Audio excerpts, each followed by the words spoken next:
최근 탄핵 찬반 집회 선봉장에 선 두 사람이 있습니다. 지난 15일 광주 집회를 시작으로 전한길 대 황현필, 이른바 한국사 일타 강사들의 화력 대결 갈수록 거세지는 분위기인데요. 네. 어제 전한길 씨의 대척점에 섰던 황현필 씨가 라디오에 나와서 전 씨를 향해 반격에 나섰습니다.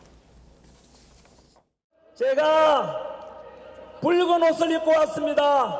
광주 시민들께서 독재에 맞서서 그 피 흘리고 희생하신 것을 잊지 않겠다는 뜻입니다. 그 역사 강사는 6.25 전쟁은 미국이 연출, 각본, 시나리오를 짠 미국이 일으킨 전쟁이라고 가르치고 있습니다.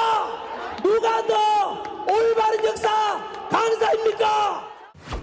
저한테 좀 열등의식이 있는 것 같아요. 역사를 공부하고 한국전쟁, 6.25 전쟁을 강의한 사람이잖아요. 네. 그럼 제가 어떤 의도로 그렇게 이야기했을지를 분명히 알 텐데 1950년 6월 25일 새벽 4시에 소련 스탈린의 허락을 받은 김일성이 남침했다는 걸 한 번도 부정한 적이 없어요. 그래서 이승만 대통령 같은 경우는 뭐라고 이야기했냐면, 아니 미국이 북한에게 남침해가지고 남한을 접수하라는 공식 초대장을 보낸 거 아니냐, 이런 표현까지 했단 말이죠. 그 김일성의 남침을 막아주지 않은 미국이 책임이 있다. 그래서 미국이 일으킨 전쟁이나 다름없다. 제가 이 다름없다는 표현을 안 했을 뿐인데. 자, 저렇게 이제 해명 아닌 해명했습니다. 자, 저 목소리를 듣고 시청자 여러분 어떤 생각 드십니까? 자, 그리고 두 사람은 12.3 비상계엄 정당성과 광주 집회를 두고도 서로 각을 세웠는데 그 목소리도 들어보겠습니다. 적법한 절차에 따라서 비상계엄이 선포되고 사망자도 한 명도 없고 부상자도 한 명도 없는, 누가 봐도 내란이라고 하기에는 아무도 납득이 되지 않을 것입니다. 대통령으로서 고유한 통치권 행사라고 보는 것이 현재 국민 대다수의 여론입니다. 비상계엄이 대통령의 고유 권한인 건 맞지만 기본적으로 비상계엄은 전시 상황이나 사변에 준하는 상황이어야 되고, 아니 독재국가도 아니고 민주주의 국가고 후진국도 아닌 이런 선진국에서 이런 평화시에 아니 여소야대 빡친다고 비상계엄을 일으킨다는 것 자체가 코믹스러운데, 경상도 출신이지만 광주를 사랑합니다. 민주화를 우리 대한민국은 40년 만에 이룰 수 있었던 것은 DJ와 YS의 민주화 노력이 있었고, 이곳 광주 시민들의 희생이 있었기 때문일 것입니다. 피가 뿌려졌던 그 금남로에서 탄핵 반대 집회가 실은 비상계엄을 옹호하고 비상계엄을 일으켰던 내란 수괴를 옹호하는, 그리고 어찌 보면 학살을 지지하고 두둔하는 집회이기 때문에 이거는 정말 선을 넘었다. 그런 집회를 하더라도 금남로를 선택했다는 것 자체가 광주 시민들의 자존심을 너무 건드렸다. 자, 이렇게 서로 엇갈리는 반면에 또 네. 공통점도 있긴 있습니다. 한국사 강사들답게 이순신 장군을 또 소환해서 윤석열 대통령과 이재명 대표를 빗대기도 했는데요. 그 목소리도 이어서 확인하겠습니다. 그 위기 속에서 윤석열 대통령이 본인을 희생하겠다고 그랬거든요. 이 이순신 장군과 똑같은 거예요. 저는 이걸 볼 때 좋다. 윤석열 대통령께서 우리 국민을 지켜주고자 저렇게 한다면은 우리도 날 지켜야 한다 생각. 저는 그때도 사실 좀 결심했었어요. 이재명 후보께 이순신의 바다 제 책을 선물해 드리면서 5년간 대한민국의 이순신이 되어 주십사라고 정중하게 글을 썼습니다. 최소한 5년 동안에 이순신이 7년간 전장에서 보여줬던 그 능력을 대한민국을 위해서 발휘할 수 있는 인물이다라고 생각을 합니다.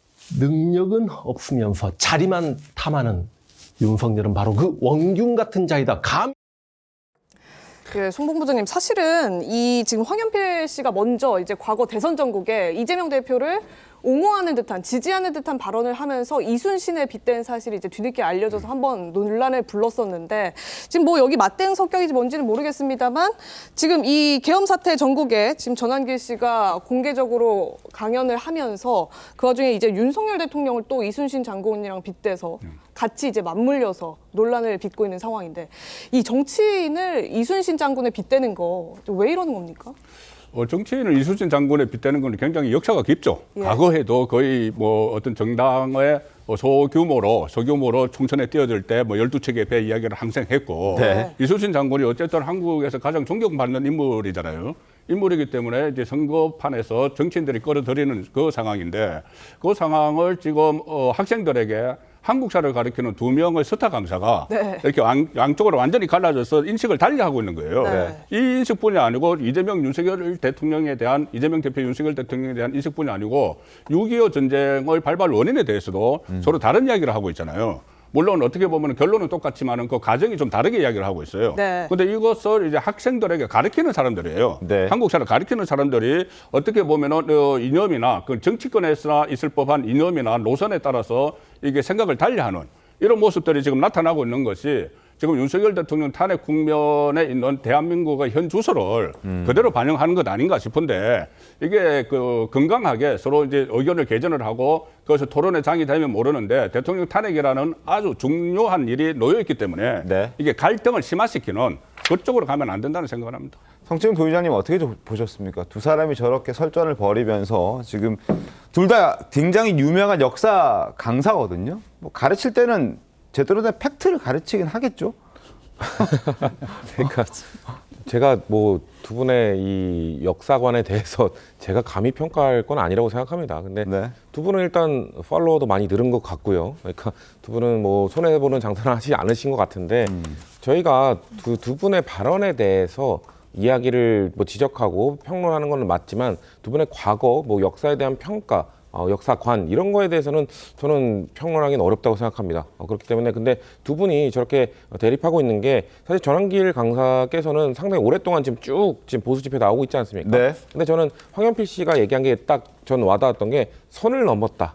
선을 넘었기 때문에 전환길 씨가 선을 넘었다. 전환길 씨가 선을 넘었기 때문에 내가 광주 집회에 가서 얘기를 하고 싶다라고 말한 게 저는 이해가 됐던 게 저는 그 12월 3일 비상계엄에 대해서 국민의힘도 계속 그 입장을 견지해 왔습니다. 위헌위법한 비상계엄이었지만 이게 탄핵에 이를 정도는 아니다. 그리고 탄핵 심판이 이르는 과정이 지금 너무 졸속이고 뭐 이런 주장하실 수 있다고 생각합니다만 근데 전환길 씨는 뭐라고 합니까?